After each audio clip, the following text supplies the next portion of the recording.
Chapter 1. Where is Griffith? A bright green light flashed inside Bracken Castle. Drake and his Earth Dragon Worm appeared in the training room. Dragon Masters Rory, Bo, and Anna ran to greet them. "We rushed here as soon as we got your message," Drake said. "Griffith is missing?" "Well, not missing exactly," Rory replied. "Yes, it turns out there was an explanation," Anna explained. Bo grabbed Drake's hand. "Come with us to Griffith's workshop." Puzzled, Drake followed his friends into the wizard's workshop. A young woman with black hair sat in Griffith's chair. "Eiko!" Drake cried. He ran and gave the dragon mage a hug. "What are you doing here?" "I received a magical message from Griffith," she replied. "He had to leave in a hurry. He asked me to train with you while he is away." "Where did he go?" Drake asked. Eiko's dark eyes flickered. "He didn't say," she answered. Anna frowned. "When we last saw Griffith, it almost sounded like he was saying goodbye forever," she added. "Drake, we sent for you before we knew Eiko was on her way here," Bo said. "We thought something bad might have happened to him." Eiko stood up. "I have no reason to believe Griffith is in danger. Come, we will have lunch in the Valley of Clouds." Drake brought Worm to the dragon caves to rest. Then he traveled through the tunnel that led to the valley behind the castle. There, Eiko, Rory, Anna, and Bo sat around a blanket topped with apples, cheese, and fresh loaves of bread. Drake sat down and reached for an apple. "Drake, tell us about how you got rid of the Sky Shadow," Rory urged. "Well, a lot has happened," Drake began. He launched into the long story. Everyone listened without saying a word. "And then the Sky Shadow dissolved," Drake finished. "Whoa," Anna said, her eyes wide. Drake's stomach grumbled, and his friends laughed. "I've been talking so much I forgot to eat," he said, and he took a bite of his apple. "Drake!" His dragonstone glowed as he heard Worm's voice in his head. "What's wrong, Worm?" Drake asked. "It is Griffith," Worm replied. "I know where he is, and he needs our help." Chapter 2. A Rescue Mission. "Worm says that Griffith is in trouble," Drake told his friends. "Worm, where is he?" "In Greenshire," Worm replied. "Greenshire? That's the village where Griffith was born," Drake remembered. "We need to go there right away." Rory's, Bo's, and Anna's hands shot up at the same time. "Eiko, can I go?" They all chimed in. "Griffith would not want us to leave the castle unguarded," Eiko replied. "Only one of you can go with Drake." She plucked 3 blades of grass from the ground. Then she held them out, hiding part of the stem in her hand. "Rory, Bo, and Anna, choose one. The Dragon Master with the longest blade gets to go," Eiko instructed. Rory, Bo, and Anna each pulled a blade of grass from Eiko's hand. They held them up. "Mine's the longest," Rory cheered, and she jumped to her feet. "I get to go."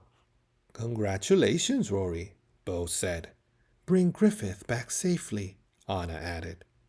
Rory ran back toward the dragon caves. "I'm going to get Vulcan." "Wait for me," Drake cried. He quickly finished his apple. Then he grabbed some more food from the blanket and ran after her. Back in the castle, he found Rory putting a saddle on her fire dragon Vulcan. Worm was outside his cave. Drake tossed an apple to him. "Ready, Drake?" Rory asked. "I cannot go on a mission on an empty stomach," Drake replied. He gobbled down some bread and cheese. Then he touched Worm. "Ready?" Rory put one hand on Worm and the other on Vulcan. "Worm, please take us to Griffith's village in Greenshire," Drake commanded. A bright green light exploded from Worm's body. Seconds later, the light faded. They landed on a dirt road. The late morning sun shone in the blue sky. Small brick houses surrounded them, each topped with a roof made of straw and mud. Villagers rushed toward Drake, Rory, and the dragons. Their eyes were wide at curiosity. "Hello," Drake announced. "I'm Drake." "And I'm Rory," Rory said. "We're looking for a wizard named Griffith." The villagers began to talk in whispers. Then a woman stepped forward. "I am Gwen. There is a story you should hear," she said. "And that story must be told by Alan, the story keeper." "Can you please take us to him?" Drake asked. A wavy-haired boy emerged from the crowd. He sat in a chair with metal wheels attached. He moved forward by placing both of his hands on the wheel of his chair, pushing the wheels forward. "I am Flu, son of Alan the story keeper," he said. "My father is away, but I'm the story keeper in training. Follow me, and I will tell you a tale." Chapter 3. Guardians of the Cave. Flu led Drake, Rory, and the dragons down the road. "I've never seen dragons like yours before," said Flu. "My dragon, Worm, is an earth dragon," Drake explained. "And Vulcan is a fire dragon," Rory added. "But don't worry, he won't breathe fire unless I tell him to." Flu smiled as he led them toward a shady tree. "I have never seen a chair that moves like yours does," Drake remarked. "My father found it in Gallia," Flu replied. "A dragon master named Jean makes them." "We know Jean," Drake cried. "She makes amazing inventions." Flu got a faraway look on his face. "I would love to meet her myself one day," he said. As he pushed forward, his wheels bounced on the uneven path. "It can't be easy to wheel over the bumpy ground," Rory said.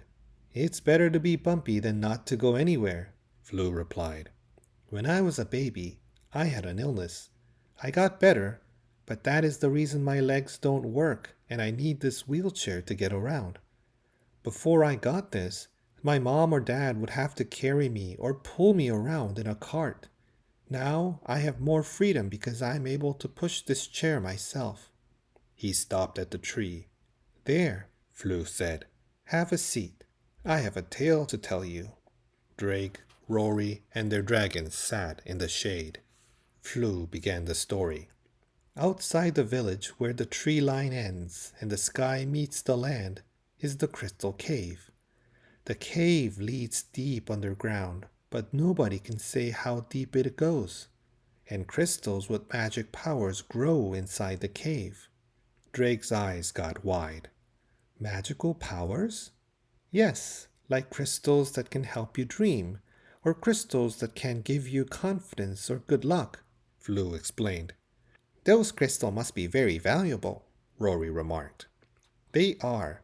The villagers love them, and wizards all over the world use them to cast spells," Flu continued. "But some crystals can be used for evil spells, so a wizard born in Greenshire is chosen to guard the cave to make sure crystals aren't stolen." "Our missing wizard, Griffith, was born in Greenshire," Drake said. "And so was Griffith's cousin, Morgan. Morgan had guarded the Crystal Cave for many years," Flu explained. "He lives in a hut outside the cave, and the villagers supply him with all that he needs.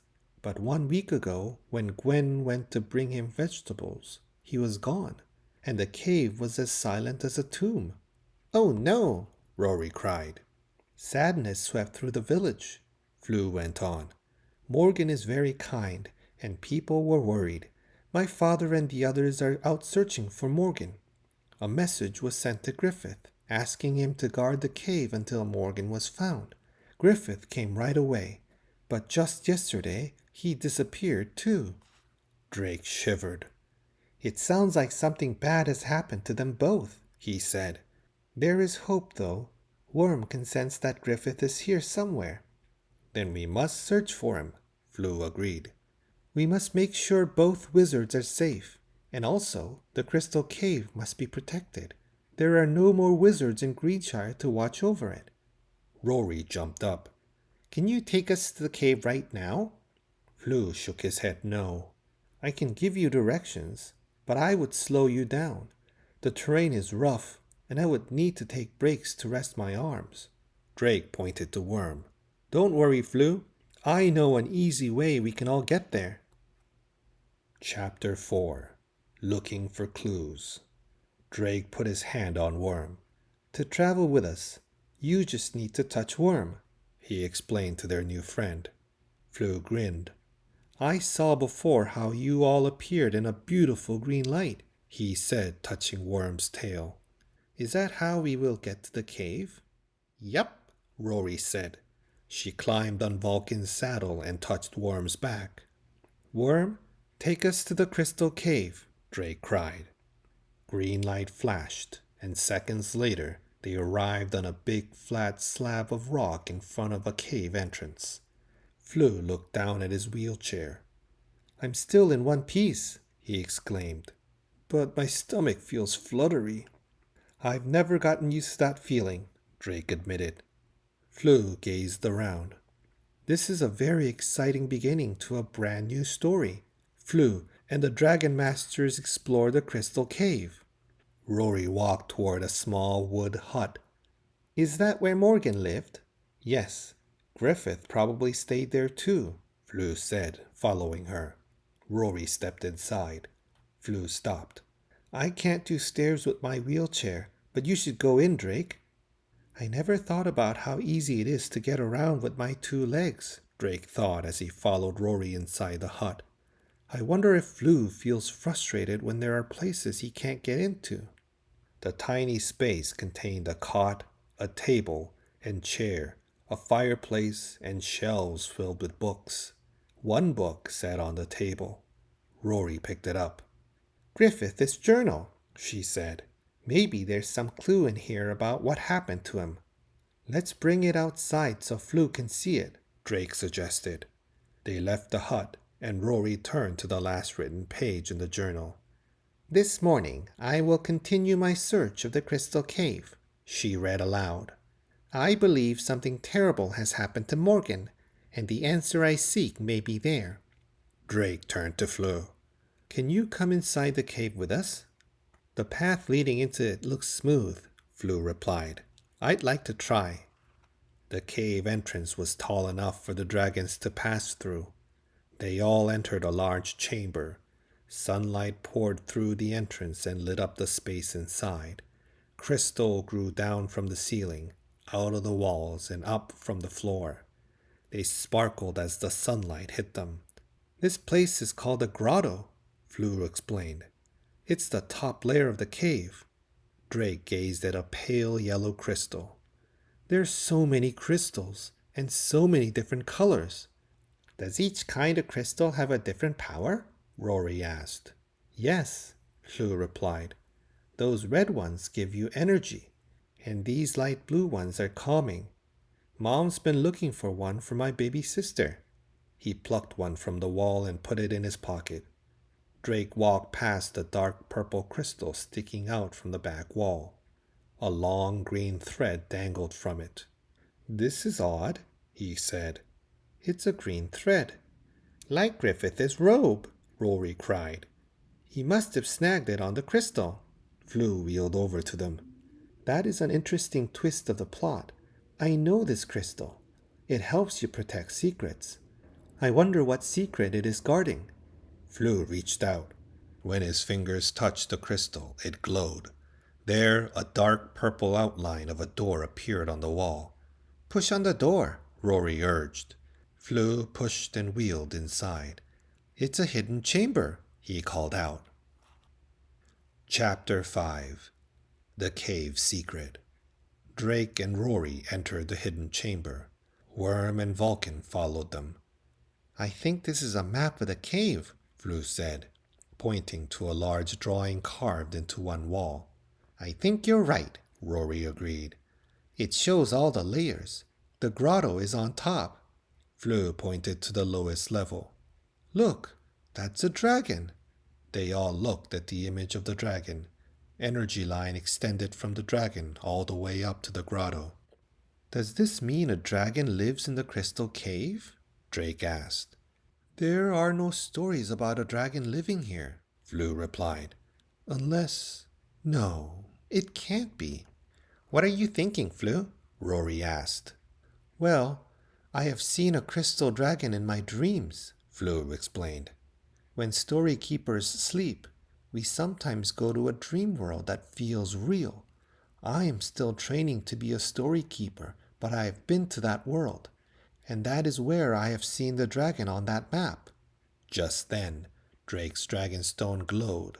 He heard Worm's voice in his head. I can sense a dragon far below us. Worm says there's a dragon in this cave, Drake told his friends. Then we need to get down there, Rory said. That green thread was a clue. Griffith must have found this chamber. He probably went looking for the dragon. Maybe Morgan did too. Drake peered down a pathway on the opposite wall of the map chamber. It looks like this path goes down deeper into the cave, he said. We should follow it. Flu gazed past Drake. The path looks rough, he said. I don't think my wheelchair can handle it.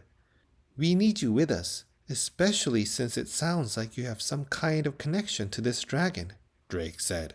There has to be a way. Flu, do you want to ride on Vulcan with me? Rory asked. I sometimes ride horseback with my cousin, Flu replied. Why not a dragon? Do you mind if Worm helps you into the saddle? Drake asked. Flu smiled. Something tells me that might be fun. Rory climbed on Vulcan's back. Then Drake gave the command. Worm, please get Flu onto Vulcan's back. Worm's body glowed softly. A green light shone around Flu. With the power of his mind, Worm lifted Flu out of his wheelchair and onto Vulcan. Will my wheelchair be safe if we leave it in here? Flu asked. Yes, it should be, Drake replied. Worm can transport you back into it any time you want. Great, Flu said. He put his arms around Rory. This is like having a fire-breathing wheelchair. Rory smiled. Let's go find Morgan and Griffith, she cried.